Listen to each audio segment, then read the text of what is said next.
జుబ్లీహిల్స్ ఉప ఎన్నికలో బీఆర్ఎస్ అభ్యర్థిగా పోటీ చేస్తున్న మాగంటి సునీత కుటుంబ వ్యవహారం శేర్లింగంపల్లి తహసీల్దార్ ఆఫీస్కు చేరింది. మాగంటి గోపీనాథ్ రెండో భార్య అయిన సునీతకు ఫ్యామిలీ మెంబర్ సర్టిఫికెట్ను శేర్లింగంపల్లి తహసీల్దార్ జారీ చేశారు. అయితే మాగంటి సునీతకు ఫ్యామిలీ మెంబర్ సర్టిఫికెట్ జారీ చేయడంపై మాగంటి గోపీనాథ్ మొదటి భార్య మాలినీదేవి అభ్యంతరం వ్యక్తం చేశారు. సునీతకు ఫ్యామిలీ మెంబర్ సర్టిఫికెట్ ఎలా జారీ చేశారంటూ మొదటి భార్య మాలినీదేవి, ఆమె కుమారుడు ప్రద్యుమ్న తారక్ ఫిర్యాదు చేశారు. వీరి ఫిర్యాదుపై తహసీల్దార్ విచారణ చేపట్టారు.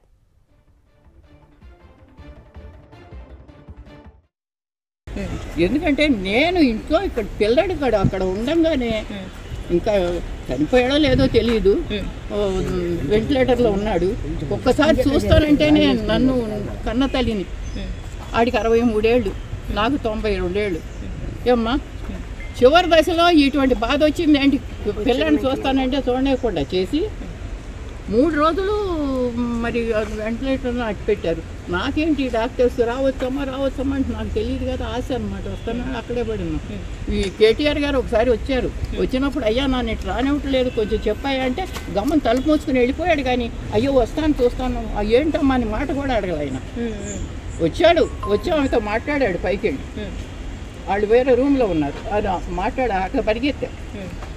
ఏంటంటే లిఫ్ట్లో కేటీఆర్ ఉన్నారు, మేము కూడా ఆ లిఫ్ట్లో ఉంటాను. అయ్యో ఈయన చెప్తాను కొంచెం చూడనిస్తాడేమోనని ఆశమ్మ ఏం చేయరు గంట తల్లిని కాదు. I have no comments. I don't have any expertise in all the legal political documentation or anything about affidavits, so I don't know about those things. And I was not of the age also. I know MLA అయినప్పుడు my age was what, like 15 or something. I have no knowledge about this. చనిపోయినప్పుడు మీరు ఎందుకు రాలేదు అంటే మీరు గాని మీ అదే అండి ఇప్పుడే కానీ చెప్పింది, బెదిరించారు. ఎవరు బెదిరించారు? అది names I can't tell right now. It's because I don't want to go in the political side and all that stuff. ఇది ఫ్యామిలీ ఇష్యూలో సింపుల్ గా నలుగురు మధ్యలో ఉండాలి. ఇలా అందరినీ పిలిచి లైక్ పాలిటిక్స్ ఎందుకు, కాన్స్టిట్యుయెన్సీ పాలిటిక్స్ ఎందుకు నాకు మీ అంటే మీ నాన్నగారు బతుకున్నప్పుడు మీకు రిలేషన్ ఎలా ఉండేది? అంటే మాట్లాడుతుండే వాళ్ళ రెగ్యులర్ గా మాట్లాడుతున్నారు? అవునండి, నా దగ్గర చాట్స్ ఉన్నాయి. ఆయన నాకు వాయిస్ మెసేజ్లు పెడతారు, వాయిస్ మెయిల్స్ ఉంటాయి. ఇప్పుడు ఫోన్ ఎత్తకపోతే వాయిస్ మెయిల్స్ పెడతారు కదా, అవి కూడా ఆడియో ఉంది. I have all those things clearly. అవి yeah please I think we're done అండి.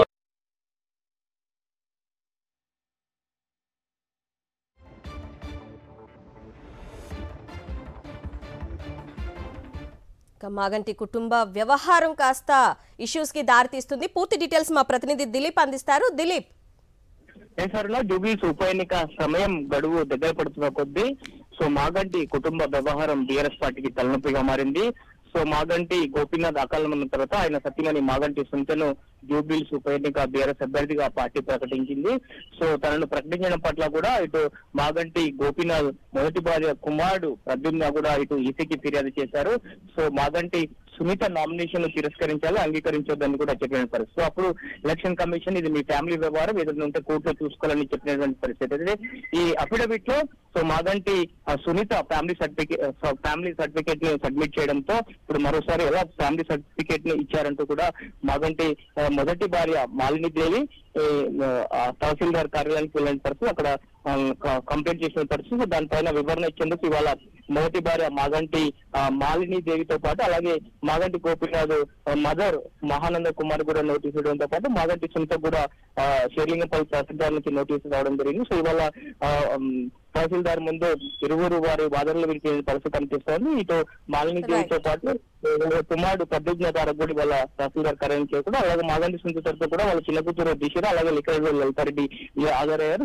ఇది దీనికి సంబంధించిన వివరణ ఈ నెల 25వ తారీఖు మరోసారి విచారణకు రావాలంటూ కూడా వాయిదా వేసిన పరిస్థితి కనిపిస్తుంది. Okay Dilip, thank you. Sakshi TV ప్రసారాలను నిలిపివేయడం చట్టరీత్యా నేరం. సాక్షి టీవీ ప్రసారాల కోసం మీ స్థానిక కేబుల్ ఆపరేటర్ని వెంటనే సంప్రదించండి. DTHలో ఇంటర్నెట్లో కూడా సాక్షి టీవీ ప్రసారాలను వీక్షించవచ్చు.